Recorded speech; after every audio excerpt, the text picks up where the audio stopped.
Welcome to part 5 of 8 of our mini-series on Hanukkah. This is Discovering Biblical Treasures. We come together to continue to talk about the different aspects of Hanukkah, and I'd like to spend these next 5 minutes or so recapping what we learned in 1 Maccabees, because 2 Maccabees is simply a repetition of 1 Maccabees with a lot more detailed information. So instead of going through all of 2 Maccabees, I'm going to take a little twist, do a little recap, and then continue with some traditions and some other worthwhile information I found about Hanukkah.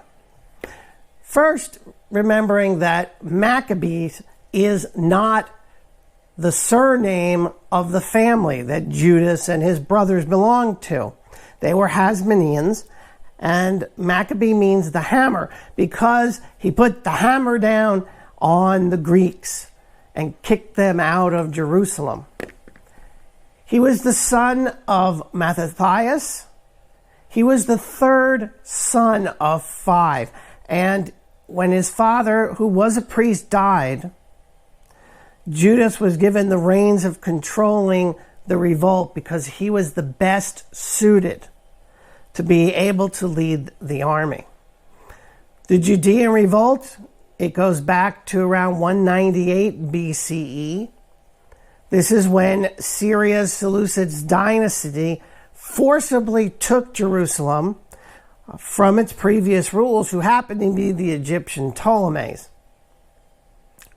Now, these two groups actually were created when Alexander the Great divided his empire into 4 parts. And of course, the minute he did that, the revolts, the fighting between the different factions began. And what happened was in 168 BCE, the Seleucids told, or I should say gave orders for the Hellenization of Judea. They wanted to eliminate the Jewish religion, the Jewish practices.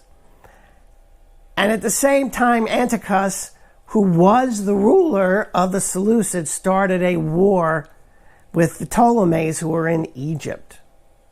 And of course, a lot of the fighting is going to occur in the Judean area. And the Jews resisted as much as they could and had these little terrorists, you may call them, or guerrilla tactics, because the Seleucids wanted to turn the temple into a gymnasium and make it a pagan worship site.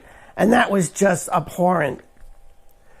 Judas, as he took over for the revolt, he was able to recapture Jerusalem. And what he did was he dedicated, or I should say rededicated, the temple by getting all of the Hellenistic stuff, the pagan stuff, out of the temple. And he rededicated it to the Lord God on the 25th day of Kislev. He celebrated it for 8 days because the original dedication of the temple, of the first temple, and Hezekiah's dedication of the temple was 8 days long. That's why he picked 8 days. Eventually, Judas is going to get killed because we have to remember, contrary to how we celebrate Hanukkah today, the fighting did not stop. It's not going to stop almost until the Romans show up. It just continues.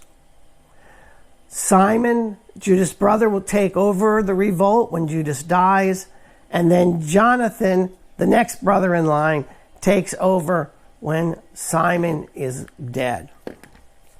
Well, that's our recap of 1 Maccabees and the basics of what the revolt was all about and what Hanukkah stands for. It was to rid Israel, to rid Judah, especially in the temple, of the pagan influences.